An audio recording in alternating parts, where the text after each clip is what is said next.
Franklin County Commissioners meeting, November 5th, 2019.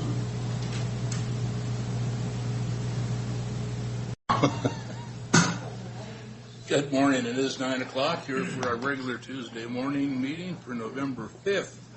We have all three commissioners, Mr. Johnson and Karen, and we have an audience this morning. If you join me with a pledge, please. Pledge allegiance to the flag of the United States of America and to the republic for which it stands, one nation, under God, indivisible, with liberty and justice for all. Thank you. First item is we have one set of minutes here for October 8th. If there's no addition, changes, or corrections, I'll sign it as read. Hearing none. You're up right away, Carly. Please. We have inclement weather emergency closure policy. Good morning. Thank you. The policy for the board's consideration today is, I'd say it's an expansion of our existing, we have an inclement weather policy that was adopted in 2004 and probably causes more confusion than it solves in its current form. So we've spent a good amount of time adding clarification and making this policy more robust to aid us in handling pay issues when an emergency closure is called. I outlined the changes in a lot of detail in the read ahead, but I can certainly answer any questions that you may have. Questions, gentlemen? Nope. Well, on the email you sent to me, Carly, it says highlights of the new policy, expansion of scope to cover any emergency closure, not just weather related. Is there something that transpired that wasn't weather related? We haven't at this point, but certainly it's good practice for an organization to have some kind of policy, and I feel like the previous or the existing policy did reference that if there was an emergency other than weather, that this policy could be applied. But I think it's important to understand that there are situations in the world that could lead to a closure of the county facilities. Another mountain explode. Right, or something out of Hanford. There's a whole lot of things that could lead to a closure. And certainly with adding the code red notification system, that from a procedural standpoint, that's something that could be used. Say if we had an active shooter or something kind of situation where we did need to lock down the campus. That's the code red. I was asking for clarity on code red, what it means, but that could be an active shooter. That could be something coming out of Hanford. Code red could be anything. Emergency management, Franklin County Emergency Management utilizes code red as a voluntary notification service, and we've had some discussion. I know IS is working with Keith to set up the closure notifications, but then also I was part of a discussion with Commander Roshlow and as well for potentially using it for safety type events from a notification standpoint for those on campus if we need to get the word out quickly. So in the changes, number 6, employee initiated time off, twice you mention in here employees who are approved for leave at the time of the closure are not eligible for closure pay, regardless of when they leave, when the leave was requested or approved. Has that happened in the past? Because you mentioned it twice in 6 and 7. We paid for people that were on leave, and we had a closure, and we paid them even though they were on leave? The past policy did allow for that. So if let's say I wake up in the morning and my house is buried in snow, and I call my boss and say, I'm not going to be able to make it in today, and he says, okay, you can use your leave, and then an hour later there's a closure or a delay called for the courthouse. Previously, under the existing policy, I would not be charged my leave bank for the hours that the courthouse was closed. even though I had already decided I was not going to be there anyway. Okay. And so that's one of the pieces we want to kind of tighten up with this policy. The default is we're providing important services to the citizens of Right. the county. So the default is we need to be at work. We do have, paid time off that, delivers a substantial bank of leave for employees to do with as they choose. And certainly if an employee doesn't feel safe getting to or from work, we want them to be able to take that time. But certainly if they weren't going to be here anyway, it doesn't seem to make sense that we would supplement their leave. Are we really putting our employees possibly in more danger because they won't call in and then say we're not going to be there, and then they try to get here because they don't want to be, because, they're working their pay. I see what I'm trying to do here is I'm turning it around now. They're not going to call in, say the roads are really slippery and there's an advisory out, but we haven't called off the courthouse yet.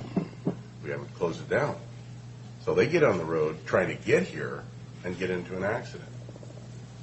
You see what I'm saying here? No, I do. There's definitely two sides to the issue, and those are decisions that we as employees, to keep ourselves safe, need to make. Everybody's situation is different, and somebody who travels maybe. But what I'm saying is the ones that don't call in then are going to get paid, but the ones that do call in are not going to get paid. So well, they're still going to get paid. They can use their paid leave.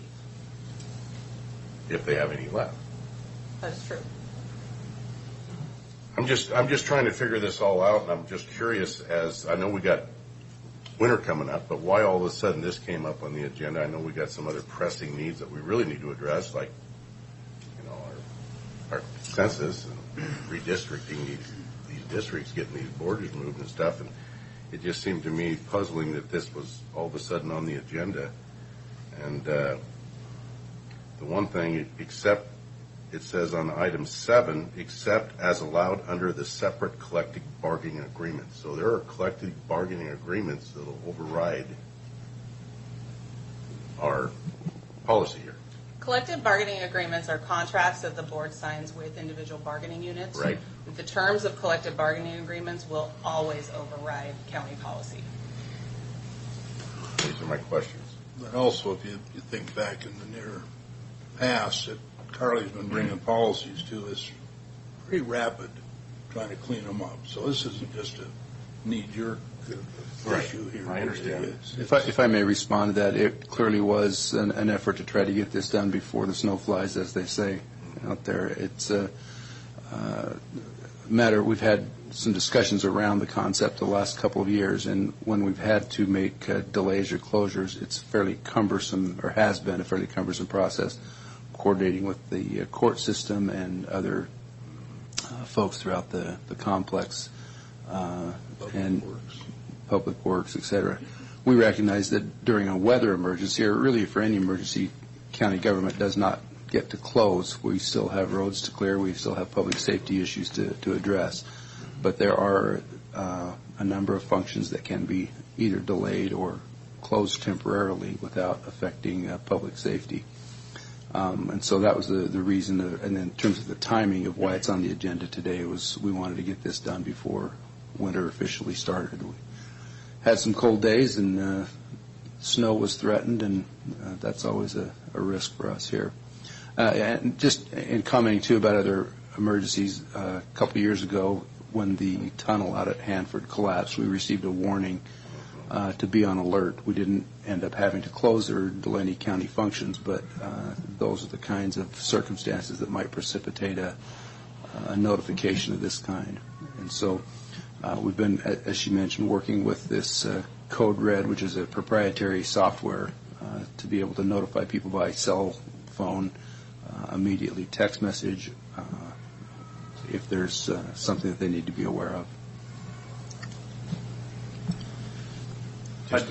I'd just offer that based on experience in the Air Force, where we dealt with exactly the same thing, but we actually had mission critical people taking care of things like nuclear weapons. One of the lessons learned is that getting out ahead of the call and making the decision and accepting the fact that by making an early call in the interest of safety, occasionally you're going to be wrong and the weather's not going to develop, but the payoff is you avoid those days when you waited too long. And so the suggestion would be that we lean forward and all of us recognize and accept that we're going to ask you to make this call, because I think it's going to be delegated to you, that you lean on the side of safety, and we accept the fact that sometimes you're going to make the call and people are going to look around and say, why did we delay? The weather's great. It's because you don't always know. And that deals with the issue of people who may try to come in to avoid the leave issue. If we get the word out well before the normal reporting time, we can mitigate the risk. It's just there's a small cost, which is occasionally we'll be wrong. Well, we can live with that. That's my thought. Anything further? If not, I would entertain a motion for Resolution 2019-340. Mr. Chairman, move for approval of Resolution 2019-340 as presented, and I'll leave it there. Second. All in favor? Aye. Thank you. Thanks, Carter. Thanks, sir. I just want to add my thanks to Carlos staff for their very consistent drumbeat to keep bringing these to us, and obviously identifying which policies need to come to us now and which ones can come to us next spring. In the size of this agenda today, our first public comment is up. Anybody like to speak to the morning? Morning. Recently, there has been a change in the Endangered Species Act. The application is on the desk of Governor Little. He is seriously considering it. All paperwork has been forwarded to the Solicitor for Department of Interior, Giorgiani, and prior to that, all material has been sent to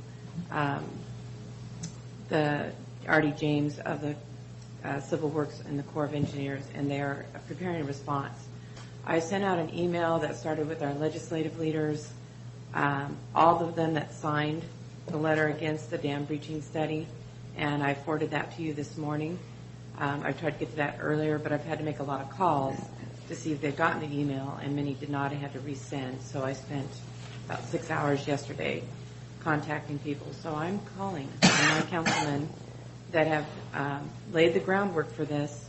We originally went and talked to or contacted Travnicek, Cameron, under Zinke, to contact your counterparts in Idaho, as well as your leaders in this state, and ask them to support Governor Little in signing the Endangered Species Act application, exemption application. Okay. Very soon. Thank you. Thank you. Anybody else like to speak to the board? Seeing none, do we have some bills to pay, Commissioner?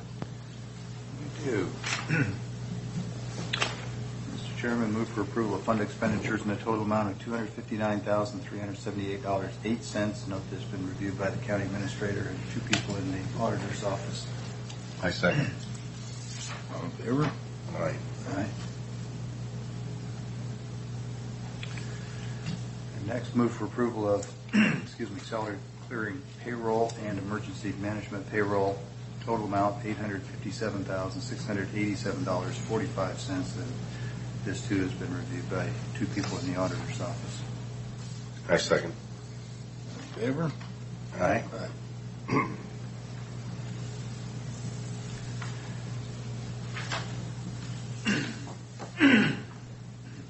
With that, we will move on to the consent agenda 1 through 4.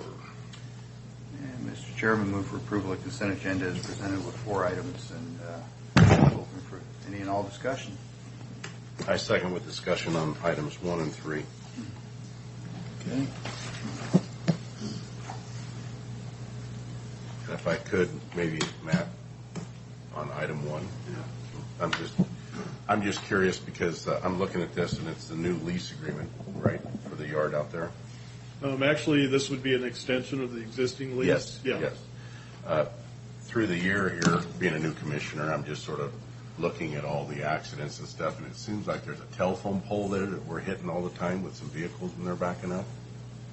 That's actually when they're the recent one was actually out in the field. It was out in the In the field. work zone, yeah. But there was some in the yard. I remember reading about. What occurred in the yard, I believe, was one of our equipment operators had the bed of the dump truck up when they were backing out of the Shop.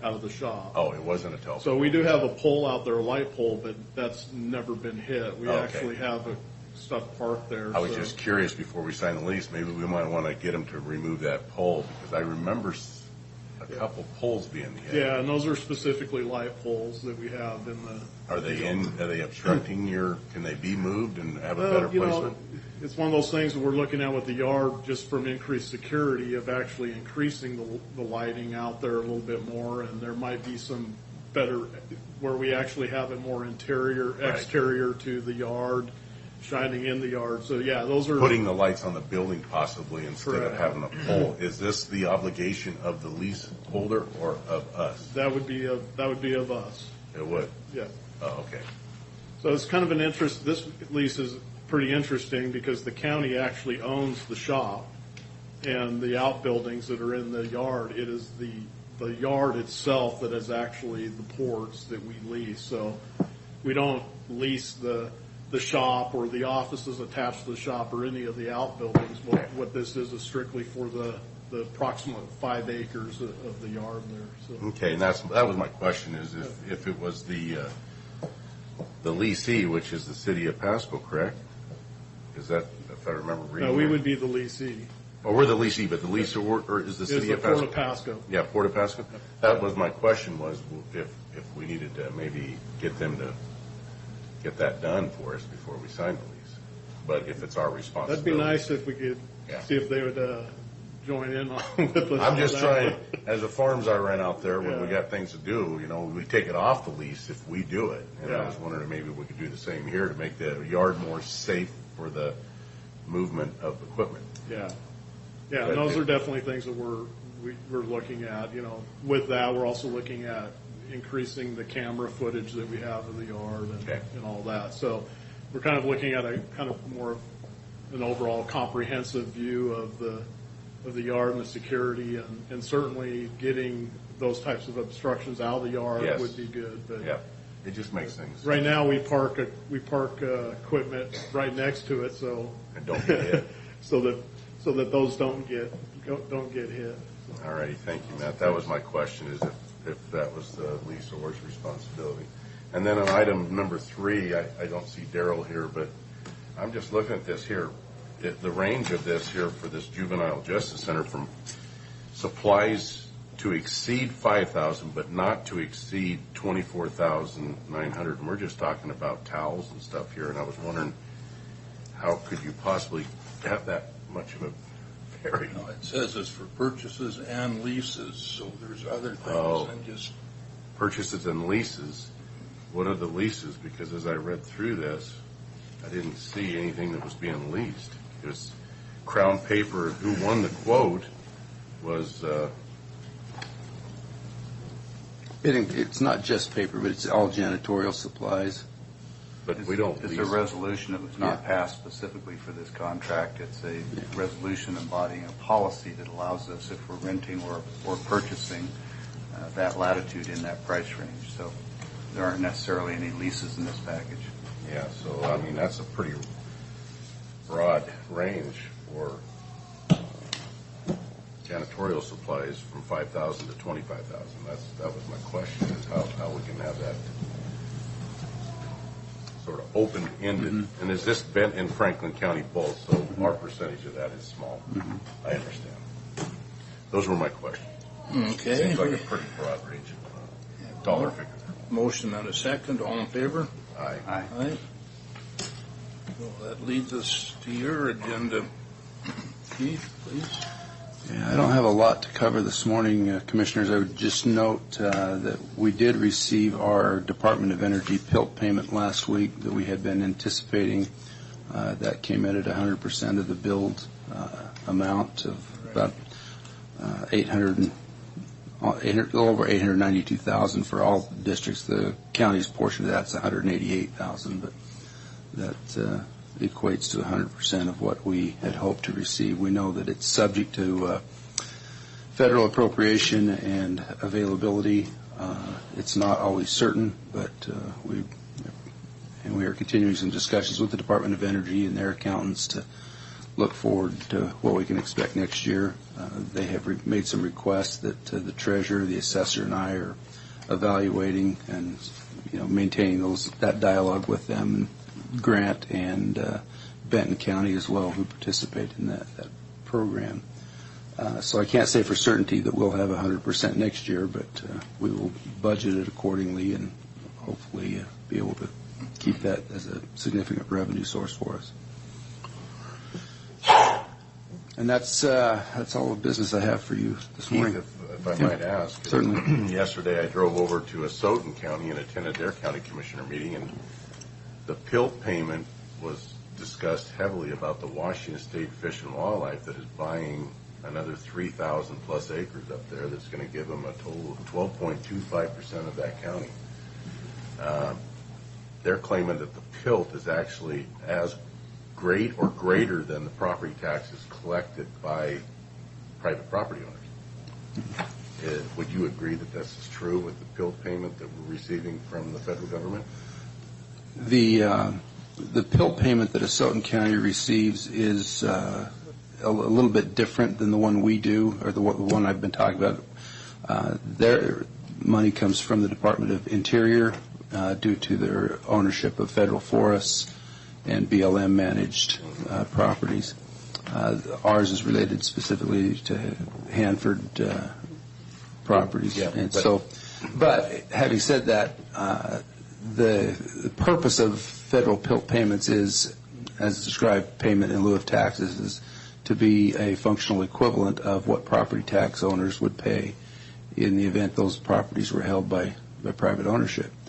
I think from a dollar per dollar comparison makes it a little bit unique in that with private ownership of grounds, those are typically put into productive capacity of some kind, whether that be timber or mining or agriculture. That's not always the case with publicly owned land. They may keep that space open for hunting and wildlife habitat and those kinds of things, and it may not generate the economic activity within that particular location. So I would not make the argument that they are equivalent to privately held properties, but I think from an assessment standpoint, they would pay the same rate in terms of taxes. So my question is, I know that there is Washington State Fish and Wildlife that is owned in Franklin County, as well as BLM, as well as a lot of other entities. Are they all also paying PILT payments? Yes. They are. I'm not sure about State Fish and Wildlife, what their rate is, but the BLM land, the Juniper Dunes, we do receive a small amount of money for Department of Interior. Well, what was discussed over there was the fact that the Washington State Fish and Wildlife is arguing for open spaces accreditation. And I said, well, wait a minute now, because under open spaces, we've got to provide, and we couldn't do this for that land that we have in Asotin County, the receipts and the production of monies from agricultural use. And so we had to go back to full rate taxation. But the Washington State Fish and Wildlife is arguing that they want open spaces, and I said, we've got to provide receipts. Do you have receipts that show? And they said no.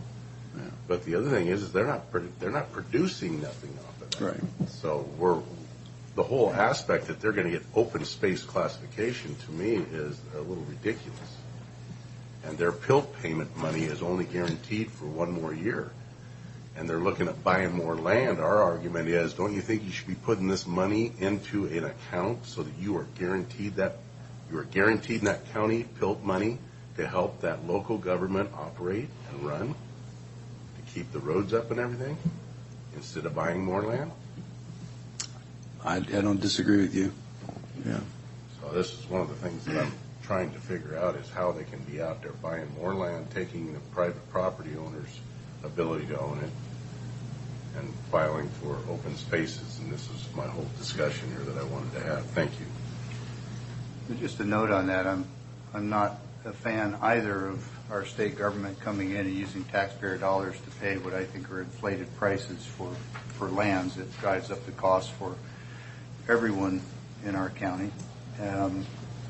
But I would remind that the open spaces statutes don't speak just to agriculture. There are a number of categories for which lands can be categorized as open space.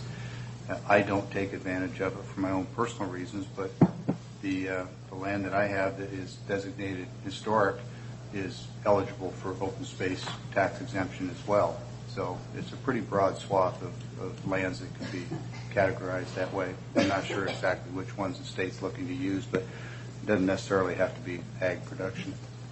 So historical lands can be classified under open spaces also? Yes, And you declined to have that, your land underneath open space? that's correct. Any further? Nothing else, Keith? No exec today? I don't believe so. To my lawyer and HR director. That's good. Yeah. So with that, it's our second and final public comment period. Anybody like to speak? Morning, Ken. Just as further information, Kent McMullen, Pasco. Just as further information about state and federal land ownership, I have a 1984 National Geographic magazine in which their feature article was Our Public Lands. And in those days, 35 years ago, they came with a folded map, which is color keyed of the western United States and of the area from Montana, Colorado, Wyoming, and New Mexico west of the Pacific Ocean and including Alaska. I believe that's 12 states. The ownership of state and federal lands at that time was 86.4%. That did not include the land held by municipalities or county governments. That's west of the Mississippi? No, from those states that detailed, Montana. It doesn't include any eastern states. I'm sorry, I thought you said west of the Pacific Ocean. That kind of lost me. No, I'm saying from Montana, Colorado, Wyoming, and Okay, New the Mexico western states. west to the Pacific Ocean. Okay, great, And thanks. including Alaska. And that percentage has only increased in the last 35 years. And Utah, what percent is owned? I can't cite specific states. I just remember the overall number Yeah. at that time. I found it quite shocking. Thank you. Anybody else? With that, no exec session. Commissioner. Have you read the volunteer study that was put out by Governor Inslee on the Clean Water Act? It's been sent out. They're citing 2015 as a year that there's a trend in waters warming. The last low-flow, high-temperature year was 2001. 2015 is the year that the Fish Passage Center did not move the juvenile fish, as decades of protocol and even the judge's instructions required. When it was raised as an evidentiary hearing request, it was denied, and that produced only 13% of the juvenile fish, as opposed to at least 50% that were transported in May. They waited from March till May, and NOAA told them to twice move the fish, and they didn't. And that's their scientific partner. So this Clean Water Act that's being quoted, I came before the Franklin PUD and City of Pasco. I did not have time to come here and I did talk to Keith about the Department of Ecology joining Fish Passage Center and trying to take the permitting process of the federal waters that EPA started, finished, and then turned to the states as a matter of administration. And it was turned into an EPA draft to breach the dams. And so that's what we're facing, is they're trying to pivot from the ESA, which we have a clean exemption, to clean water that is baseless because it was a man-made crisis. So I'm just curious if and when you do get a chance to read that you keep that in mind. And I'm sorry for the second public comment, but I felt that I needed to go back and go to the detail that's important. Thank you. Anything else for the good of the board? Seeing none, we are adjourned. Thank you.